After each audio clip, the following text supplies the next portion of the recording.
India versus Bangladesh के world cup 2024 के match में फाइनली भाई इंडिया ने इन सांपों के वन पे अपना डंडा मार ही दिया, जिसको देखकर सच बताऊं तो भाई दिल को घना सुकून मिला। क्योंकि जिस तरह से उन्होंने हमारी पिछले साल वर्ल्ड कप फाइनल की हार पर सेलिब्रेशन मनाया था ना, मन तो कर रहा था कि एक एक को पकड़ कर गाली दूं, मगर मेरा चैनल ठहरा फैमिली वाला तो दे नहीं पाया। नहीं, मैं गाली नहीं दे सकता। नहीं, गाली नहीं देना। फैमिली देखती है, वरना मैं ऐसे गाली दूं, ऐसे गाली दूं ना, जिंदगी भर याद रखें ये बात। और फिर ये ठहरी नालायक बच्चों की उससे भी नालायक औलाद, तो भला इनसे क्या ही उम्मीद कर सकते थे। लेकिन इंडिया ने इन नागों को पेलकर थोड़ी सी तो तसल्ली भाई दे ही दी, जिसमें कल सबसे बड़ा आता हार्दिक भाई का, क्योंकि उन्होंने जो आखिरी में 50 लगाकर फिनिशिंग की है ना, कुछ भी कहो भाई आईपीएल में हार्दिक भाई चाहे जैसे भी हो, लेकिन देश की जिम्मेवारी संभालने में कोई कसर नहीं छोड़ी। कल भी भाई ने बैटिंग और बॉलिंग दोनों में नचा के रख दिया इन नागों को। अब कैसे नचाया, तो बांग्लादेश ने टॉस जीतकर बॉलिंग चुनी और आती रोहित और कोहली भाई ने शॉट तो गजब के लगाए, लेकिन कुछ ज्यादा गजब के शॉट खेलने की वजह से रोहित भाई 23 पर अपनी कैच दे बैठे। अब जाते जाते रोहित भाई ने ऋषभ पंत को समझाया भी, साथ में कोहली भाई ने भी समझाया कि पिच कैसी है, मगर ऋषभ पंत ने आते ही टेढ़े शॉट खेलने शुरू कर दिए। यार कोहली भाई ने अच्छे बल्ला चलाया तो 37 पर अपनी विकेट उड़वा बैठे, मगर तंजीब ने जो एग्रेशन दिखाया ना, कोहली भाई याद रखना इसे। उसके बाद सूर्या दादा ने आकर एक छक्का तो लगाया, मगर उन्होंने एक खास शख्स के साथ फोटो खिंचवा रखी थी, तो लगी अगली गेंद पर बनोती।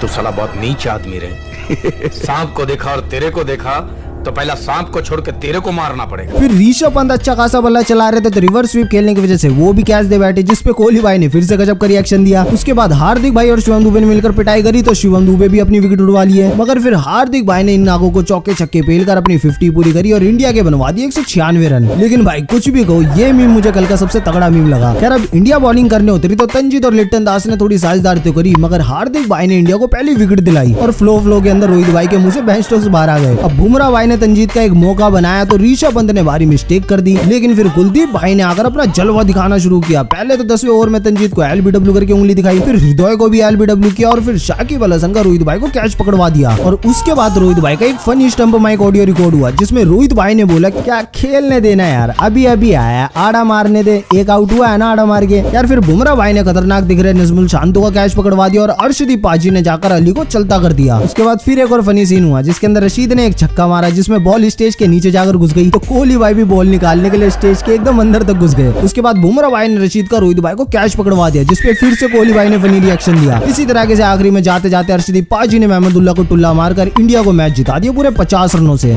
50 रन बनाकर और एक विकेट लेकर हार्दिक भाई बन गए इस मैच के प्लेयर ऑफ द मैच। बाकी अब आपको इस मैच का सबसे बेस्ट पार्ट कौन सा लगा, कमेंट के अंदर जरूर बताना।